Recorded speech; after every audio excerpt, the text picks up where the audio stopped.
diving into three of the biggest forces shaping the partner ecosystem between now and 2030. First, cloud marketplaces are accelerating faster than anyone predicted. Omdia now forecasts $163 billion in transactions by 2030, with nearly 60% of that partner-led. This isn't just a shift in procurement, it's a redefinition of partner value in the marketplace era. Second, we'll look at the explosion of AI services, where partners are moving beyond pilots into the agentic AI era. Omdia projects that this will be a $267 billion opportunity by 2030, growing at more than 35% CAGR. It's not just about building AI, it's about packaging, governance, and delivering measurable outcomes. And cybersecurity remains the services multiplier. A new study shows that for every dollar spent on the CrowdStrike Falcon platform, partners can generate over $7 in services revenue, the highest multiplier ever recorded in security ecosystems. I'll be joined by Jay McBain, Chief Analyst at Omdia, to unpack what these numbers really mean for channel partners, vendors, and the future of IT services. It's Wednesday, October 1st, 2025, and I'm Dave Sobel. Welcome to the Business of Tech Lounge, the live version of the Business of Tech podcast. We'll take questions and comments throughout the show, so please submit them in the chat. If you have a question, we'll happily respond to it. Now, I want to thank Sales Builder, whose support makes this show possible. Focus on your IT sales workflow with the power of automation and visit them at salesbuilder.com. That's BUILDR.com. Our live stream support is provided by Rhythms, delivering 5G connectivity solutions for MSPs. Reliable internet access for everyone. Visit rythmz.com for more information. And a reminder, I'm watching the chat. We'll take questions in real time. Jay McBain is the Chief Analyst at Omdia, where he leads research on the global partner ecosystem.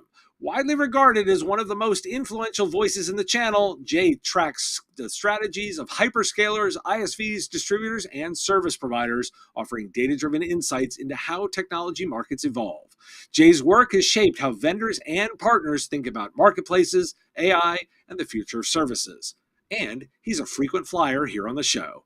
Jay, welcome back to the Business of Tech. All right. Well, thank you so much for having me back. It is always fun to mix it up with you. You always come armed with the best data. So I think we got to dive in first on this cloud marketplaces information. 163 billion by 2030, with 59% of it partner driven. Got to tell me a little bit more about what you're seeing and what this means. Yeah, so being an analyst now for almost 10 years, this might have been one of the most accurate predictions we ever made. It was controversial 3 or 4 years ago when we came and said, digital marketplaces, not just on the hyperscalers, but the big SaaS platforms, the ones that distributors have built, are going to be growing at 82% compounded. And when something grows at that pace, it almost doubles in size every year. It's going to get big fast. So the numbers we had projected out till 2027, 2028 ended up being accurate.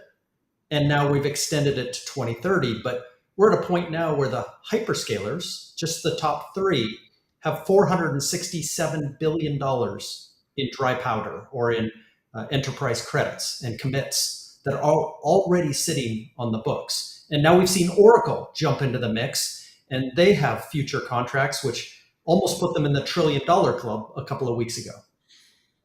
Okay, I'm going to be slightly dismissive of Oracle's ones because any ones with OpenAI is circular logic, but your point stands. So tell me a little bit about what's driving this acceleration and how partners are evolving within the marketplaces. Yeah, so it's interesting. There's 2 pieces of it. And most of what we read and most of what our customers read is the consumer side of AI. Building out this infrastructure for 700 million daily active users of ChatGPT, of Anthropic, of Perplexity, of Gemini, of Grok, all of us kind of moving our behavior from going to do a search on Google to actually getting the answer first. All this is happening at once. The data centers, the storage, the compute, NVIDIA jumped to be the #1 most valuable company in the world. But that's all kind of consumer talk. And this is what triggered this next 20-year era in our industry about 2 years ago. And then, a few weeks ago, we had MIT come out and say, hey, 95% of projects are failing. Well, we just talked to 52 people and we used 6 months as a ROI limit. And I would have probably been fired if I used that kind of research. But that said, We're at that kind of 2 year mark right now, and people are questioning, did we overhype, the first 2 years? Are we underestimating the first 10, as Bill Gates said in 1996? Where are we? Okay, so that's fair. I also looked at that MIT technology study, and by the way, let's just assume for a minute that they're grossly wrong. 50% failure rate's still pretty bad, right? And as I alluded to, there's a lot of money wrapped up in what smells like a bubble, right? And particularly, I was flippant about Oracle, but I actually legitimately mean it. When money is moving from Oracle through NVIDIA to OpenAI and all back again, this smells just like a bubble, like we saw in the dot-com era, right? When all of the providers are starting to pay one another. You alluded to the consumer portion of this. I do agree with you. I think a lot of the risk is sitting over on the consumer side. How should partners be framing that risk and timeline in their heads as they think about how far they want to lean into AI?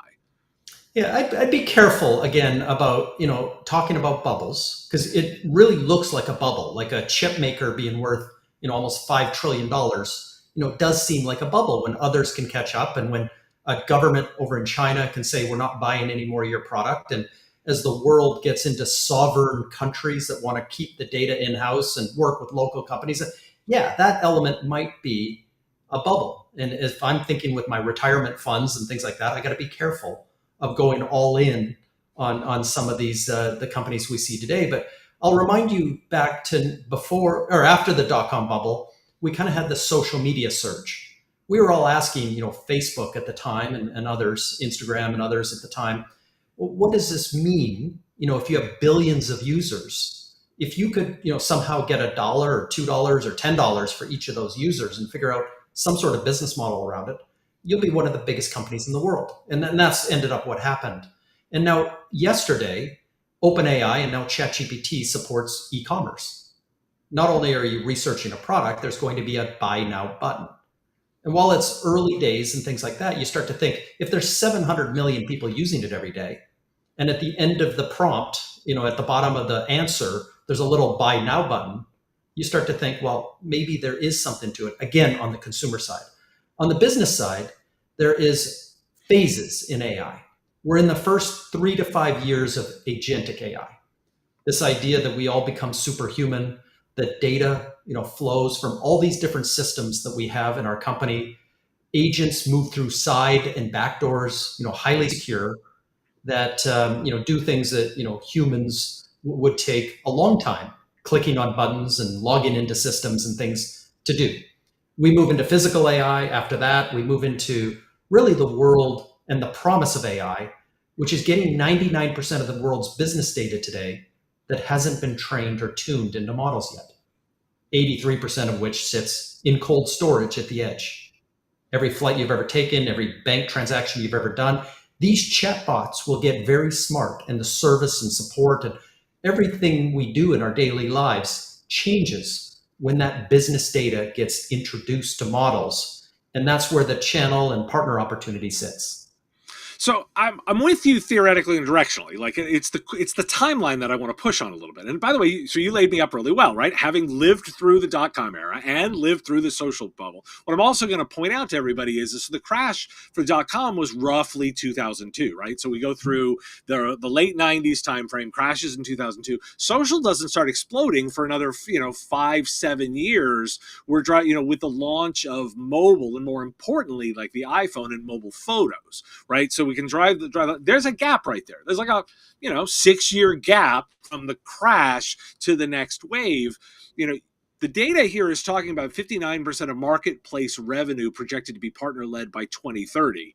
I'd be remiss if I didn't point out that is 5 years from now, right? Talk to me a little bit about how you're looking at this in terms of the pace of innovation. Like it feels more compressed, but 5 years is still 5 years.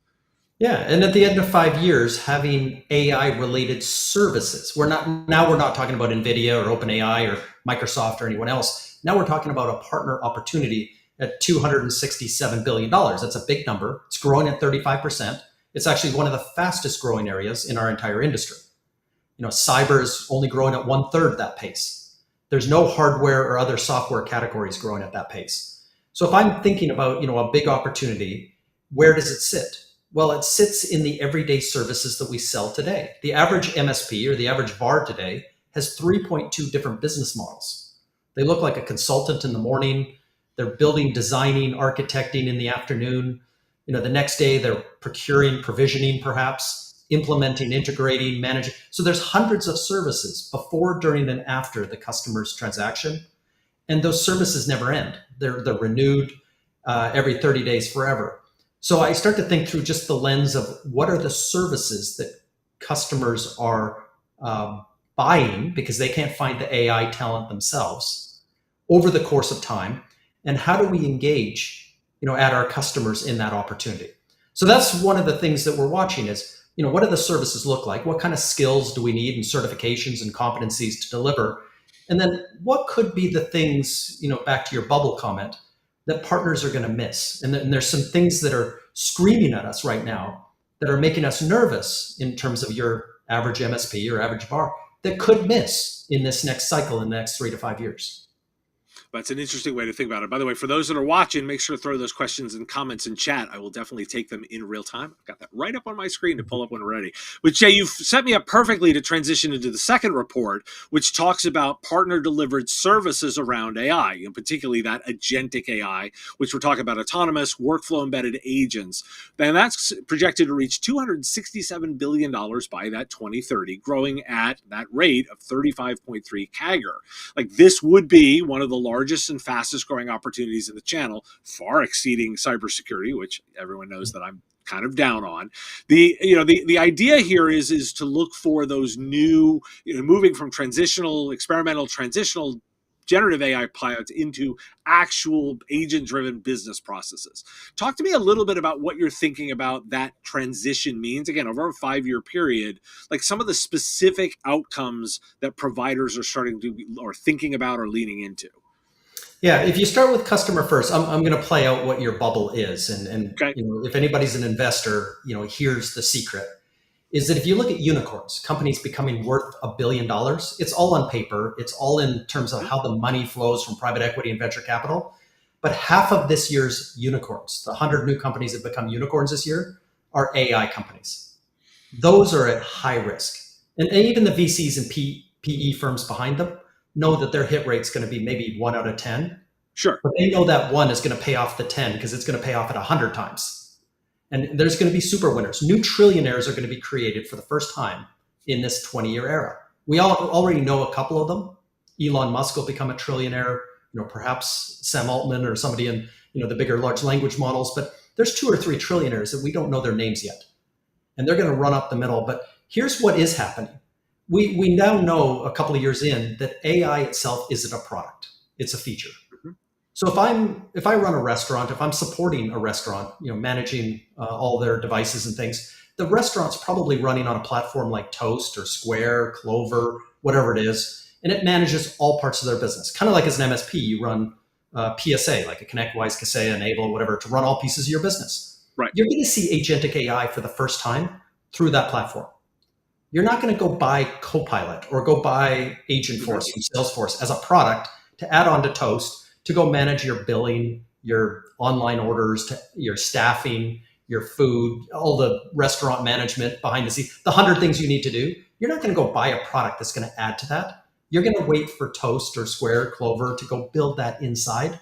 And that's how you're going to see agentic AI. If I'm going to sell consulting or design or go do the managed services around it, I got to focus in where that opportunity is. But if I'm a larger company, I'm not 30-person restaurant, I'm a couple 100-person medium-sized company, I'm probably going to see it through the line of business. And this is where my fear is that in Salesforce that runs our sales, or Workday that runs our HR, or Pardot or HubSpot that runs our marketing, Marketo, Eloqua, I have all my line of businesses now. I have 12 vice presidents now in my company. Right. And really our business logic and where agents work is in the line of business. Well, only about 20% of SaaS today, where these will show up, is really managed or sold by partners. So that was part of the cloud era that we completely missed. And right now, that's the part of the next 3 to 5 years that agents are going to show up, and where these services, the 267 billion, are going to show up the most. So we have to kind of leave the IT buyer or the CISO, and we have to go start calling on the lines of business, the CMO, the CRO, the head of CX, the head of product, head of legal, head of HR. These are the people that are going to be driving this. And if we're not in those conversations, we're going to let a system integrator, we're going to let maybe a management consultant or a specialized a digital agency or an accountancy come in and take over some of those services. So that's one of the key things, is understanding how this next 3 to 5 years is going to play out as a feature, and who's going to be engaged at all the different elements to make money. So you and I are very much aligned on where I think the value is. That I think the value is in business process and in working with those leaders of the business organizations to drive value. I'm going to offer something, and I'll tell you, I'm working on a piece, for my Business of Tech Plus subscribers that'll launch later this month. And what I'm working on is thinking about the way to do that. I will agree with you that I think there's a lot of value to extract here. But the names and companies you're naming, I don't think are the ones. And I'll tell you where I'm thinking about this framing. I think that intelligence, I think the large language models and the intelligence providers are going to drive quickly to commodity. And because I can see open source trailing very, very fast, moving very fast to catch up. I see that space looking a lot more like either the airline industry or the shipping container business. What they are is they are amazing logistics businesses, right? We need airlines because they have massive expenditures and capital expenditures in planes and airports and all of that stuff. But they're awful businesses, right? They're low margin, they're bad businesses. But what they do is they do a massive unlock for the rest of us. We get the advantages of business travel and the ability to travel anywhere in the world and all of the things you can do on top of that. So we need them. The same goes for shipping containers, right? Like that's, again, a horrible business. We got to have expensive boats and we got to have shipping containers and all the logistics. But what that's done is done a really good job of opening up all kinds of other businesses because we can move things around the planet a lot easier. I think intelligence is much the same way. And then there's the idea is you can unlock the businesses on top of that. Give me a little bit of your reaction to that premise, because that's very partner driven in that version of it, because there's a lot of unlock to be had on that. Yeah, absolutely. I like your two analogies there as industries that become utilities. Mm-hmm. And when I think of the business model, whether I talk about a restaurant or I talk about a medium-sized organization, none of those people today, and we don't predict in the future, are going to have a direct relationship with OpenAI or Anthropic. Today, they don't have relationships with AWS, Microsoft, or Google. They're not consuming cloud in the way that enterprises and governments do. But the way they see cloud is through these line of business and SaaS applications and maybe cybersecurity and other things. So they're heavily consuming. And in a lot of cases, they wouldn't recognize those names because they don't have a direct relationship. But a big percentage of what they're spending is the utility in behind the scenes, the white labeling in behind the scenes that actually does the work. And so, even speaking with AWS and Microsoft both today, they're realizing that in every segment of the market, how they go to market in the ecosystem is going to be pretty radically different.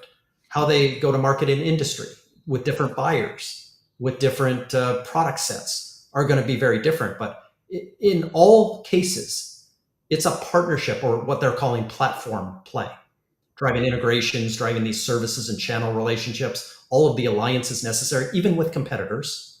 Right. And then obviously driving all the go-to-market motions is all going to be this platform play. And the super winners, everybody who hits $1 trillion in valuation, are anointed as these platform winners. And for the first time, as being a channel or partner analyst, we're on the main stage in Las Vegas talking about this, following the CEO after their keynote on the main stage, talking about what platforms mean, because they're synonymous with partnerships. This is why we're so bullish, not just in the next couple of years on agentic, but over the next 20 years on how partnering is going to continue to accelerate in terms of importance, money to be made, and growth that surpasses the tech industry itself, as well as the world economy by orders of magnitude.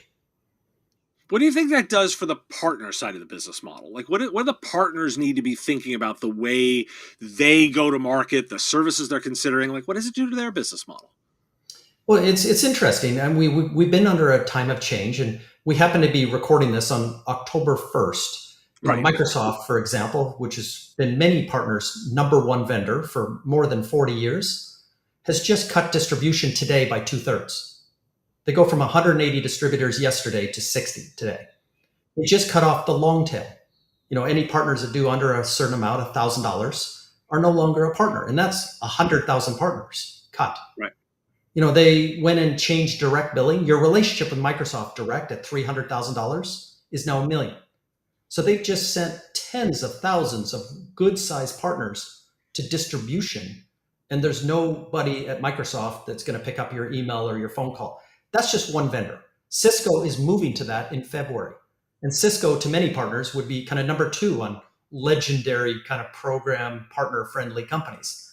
I can tell you today, there's over 400 companies that are public with point systems, moving money from the point of sale, trying to move money into these other partnering moments. So we realize that everything is shifting underneath us. The value, the quantified value at every moment of that customer journey is changing. The economics of partnering are changing. So we have to take a couple of moments outside of our business, listen to the business of tech, subscribe as a plus member here to get the insights on what product categories are going to be growing at 10, 20, 30%. What customers and industries are growing. What vendors, how are they going to fuel this? And we're not going to be maybe the $1 trillion winners or become trillionaires ourselves, but how do we go become multimillionaires or maybe even billionaires adjacent to these trends? And these aren't trends that are crystal ball. These are already trains that are leaving the station at a high amount of speed that we got to choose really quickly in the next 6 to 12 months where we hook our cabooses to. Now, interestingly, Jay, that almost is counter to the third data point that I kind of wanted to talk about, because we've traditionally talked about the partner uplift of services that come along with hitching your wagon to these large providers. And in fact, I'm going to reference the CrowdStrike one, right? The $7.02, where that's the services uplift. I know there's a Google version of that. There's a Microsoft version of that. And that almost feels in conflict with what you're just saying, particularly for most partners. If we think about the fact that they're cutting off the lower end of the long tail of this, talk to me a little bit about how you think about that uplift on services revenue in something like a CrowdStrike program versus the new trends of how these vendors are moving the way they engage their partners. Yeah, it's actually directly related to this. Where, forever, if you sold PCs, and I sold PCs for 17 years. As a partner, if you sold them in the 80s, you made 40% margin. Right. If you sold them in the 1990s, you got 30% margin. Today you're lucky to get half, maybe 5% margin in hardware, right, or less. So what's happening though in software, a few years ago you get 20% margins. That's all changing. The marketplaces, starting with Microsoft, moving on to Google, and then now AWS, they pay out 3% at the point of sale, which is identical to a Visa or MasterCard swipe at a restaurant when you go out tonight. So the whole idea of collecting money on behalf of a vendor, taking on the risk, taking on the cost of doing that, and then the cost of going to hire BIF to break knees when they don't pay, everything in that cycle is kind of 3%. Where does the other 17% go?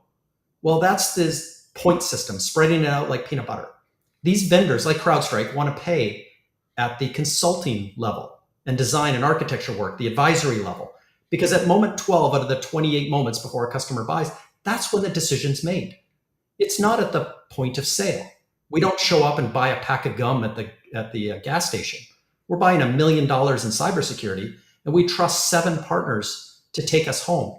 And that happens so far before. So they want to move money from there to actually make sure we're skilled and trained, make sure that we're doing the work and obviously leading with them as opposed to their competitor. But it doesn't stop there. There's all the moments after, the enrichment, the upsell, the cross-sell, every 30 days forever. Microsoft actually put 2/3 of all the money into those post moments. And that's how they became more valuable than Apple. So understanding this economics, this multiplier, which we wrote all of the ones you referenced, at $7.02 is just talking to all of CrowdStrike partners around the world on their best deal. No customer will ever outsource all $7, but that's what it costs to secure your business around cyber. around CrowdStrike in this case. So when you're building out that cyber stack, how much are you going to insource and how much are you going to outsource? No customer should be insourcing it all either because they can't find the talent and there's no way they can protect themselves. Even if you're the biggest government or biggest bank, you need help. It's a team sport. So if you're a partner that can go find $2 or $3 or $4 of opportunity for every dollar of CrowdStrike, you're going to win Partner of the Year. You're going to win the piece of glass. By the time you get back to your table after being on stage, you're going to have 4 or 5 offers to buy your company at a SaaS level valuation. This is where the kind of the future is heading in terms of winning these services, value-added services, delivering benefits to the customer, great outcomes, and delighting the customer. And this is what the vendors want to pay. That's the changing economics of partnering.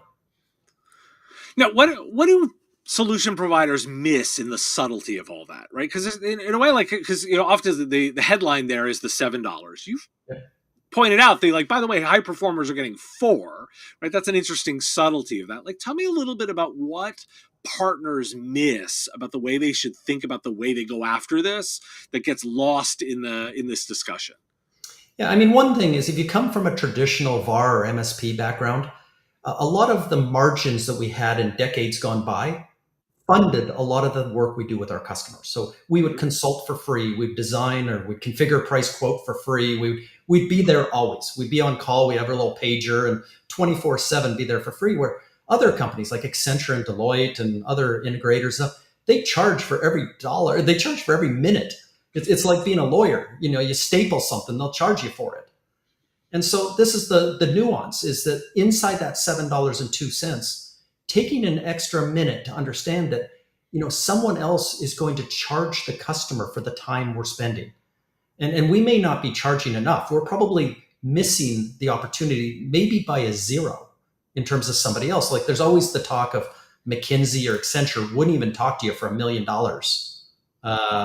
And that goes into our world as well. And it maybe not $1 million, but $10,000 or $100,000 to go and do these different services. They all add up. And in this case, in CrowdStrike's example, almost half of that $7 is in managed services. So if the customer is going to buy $100,000 of CrowdStrike, in the best deal, you can take the 300 or 400% of that, divide by 36, and that should be your monthly price. And what's interesting, many managed service providers are undercharging in terms of what the going rate, market rate is of what customers are paying. Well, it's literally that tension that I kind of want to end our discussion a little bit about, because I think about this a lot. By the way, again, I'm aligned with you in the way that I'm thinking about this. But I also hear the classic pushback of my customers won't pay that. Now, I don't ever buy into that, except when I also look at example customers, right? We know there's a long tail of low-end, particularly SMB customers, where the kinds of money we're talking about doesn't actually even exist in their business, right? Oftentimes. How do you reconcile delivering services in the SMB market with these pressures that we're talking about the prices going to the levels that they are? How do you reconcile that? Yeah, and I think it's partly productizing some of these services. When you talk about 44% of MSPs and VARs around the world now are developing software. They're doing custom dev as one of their product lines. And now it's turning into agent building. So again, if I'm at the lowest SMB and I'm dealing with the owner of the restaurant that has 30 people and it's running whatever platform with all the people running around with iPads and the point of sale system and things, I'm going to be building the agent because there's no one in that organization will know how to connect the dots and move from all the restaurant management to staffing to order, food delivery, as well as online orders, everything. The amount of the ability to go and develop that around the customer and make a great customer experience is going to be on us. And we got to make sure that we understand the value of that and the cost savings. This is the business level conversation. And then obviously choose customers that will put money up against that value because there's no assumption that any of this is going to be free. Well, I think, Jay, you've just highlighted the opportunity. I love ending at a place where I can circle for listeners, go, yeah, go work on that. Jay, it's always great fun to have you on, and I want to be respectful of your time. If people are interested in getting in touch, what's the best way for them to reach out and continue the conversation? Yeah, I'm all over, but I go to bed with a zero inbox. So if you hit me on LinkedIn with a message or something like that, I will see it before I go to bed. See, get him late in the evening. That's good. You're going to get a guaranteed response. Jay, always fun having you on the show. Thanks for joining me. Thank you so much. I also want to tease an interview that's coming out this weekend where I spoke with Mal Vivek, who's the founder and CEO of Zeb, one of the fastest growing AWS partners. She shared with me insights on how businesses are effectively leveraging AI and data to drive competitive advantage in the current landscape. She discusses how they deliver tailored, listener-first based AI implementations, emphasizing the need for companies to understand their business models and the customer needs to achieve those successful digital transformation outcomes. Here's a preview of that interview. Tell me a little bit about some of the actual use cases that are being practically rolled out across customers right now that are AI enabled. So interestingly, I like to think of it sort of as a life cycle, and we work with, again, many customers like you mentioned across several different industries. And interestingly, the thing that we're seeing is that because search fundamentally is changing, and so many consumers are going to AI search as their main platform for figuring out what to do, what results to get, those types of things, we're having to do a lot of AI lead generation use cases. Because companies that we work with are having to be much more targeted about their top of funnel to make sure that they're able to get the right conversion, and actually a very different conversion model than they used to previously get. So previously, a lot of our customers used to consume a lot of these lead lists, off of like ZoomInfo and Lucia and all these major providers of leads. And they would have a team that goes through it, does a bunch of research on it, tries to determine priority and fit and a talk track, and automate maybe emails and text messages and calls and things of that nature. Now they are really switching that model to be much more targeted and build a custom AI that understands their ideal customer profile, matches that to all of these leads. And it's okay if the leads generated are less from a volume perspective, but they're higher quality. So that's sort of a big shift that we're seeing. And a lot of the companies, despite them being very different industries, we're building automated lead generation for them very often. And this extends to not just, consumers, but also things like identifying new sites for development in the case of like franchise models, things of that nature, real estate, just finding a better fit of a particular, discovery that they're trying to do, whether it's people, whether it's space, whether it's services, whether it's acquisitions. All of these things are almost fungible in the AI world. It's basically just pattern matching what's the best fit to the profile that you're looking for. So that's the way that's like a pattern match use case, despite it being across several different industries and very custom. The other thing that we're seeing is, training, learning, and development, being able to upskill resources faster, give them 20 years of knowledge in a very quick format, give them access to several different people and layers of experience in a very, semantically constructed knowledge base that matches the way they want to ask questions. So meeting their employees where they are, meeting their customers where they are, really moving to as much self-service as possible while still maintaining, an escalation path to people where that human touch is still needed in the loop. So that's sort of a lot of the repeatable use cases we're seeing across our customers. Zeb is one of those organizations that's growing fast, and we learned a lot from Mal in that conversation. My Patreons already have this interview now if you want to get access early. It's a benefit of supporting the show. Visit patreon.com/MSP Radio to sign up and get access right away. The interview will drop on the YouTube channel and podcast feed this weekend. Now, I want to thank Sales Builder, whose support makes this show possible. Focus on your IT sales workflow with the power of automation and visit them at salesbuilder.com. That's BUILTR.com. Live stream support is provided by Rhythms, delivering 5G connectivity solutions for MSPs. Reliable internet access for everyone. Visit rythmz.com for more information. And vendors, you too can get your name mentioned on the live show. It's a simple monthly subscription. Visit patreon.com/MSP Radio to learn more. And listeners, you can support the show. Make sure to like, share, and follow on your favorite platforms. If you're watching on YouTube, hit subscribe and the notification bell. It really does feed the algorithm, and it makes a big difference for us. We're building new things on Patreon right now. I announced Business of Tech Plus, and I'm telling my Patreons all about it. If you want access to what's there, it's a great time to sign up and get those insights. It includes new podcasts, new content, additional insights, and you still get access to videos early. Visit patreon.com/MSP Radio to learn more. If you have a question and are listening to the recording, send it in at question@mspradio.com. Thanks for joining me for the Business of Tech Lounge, and I will see you next time.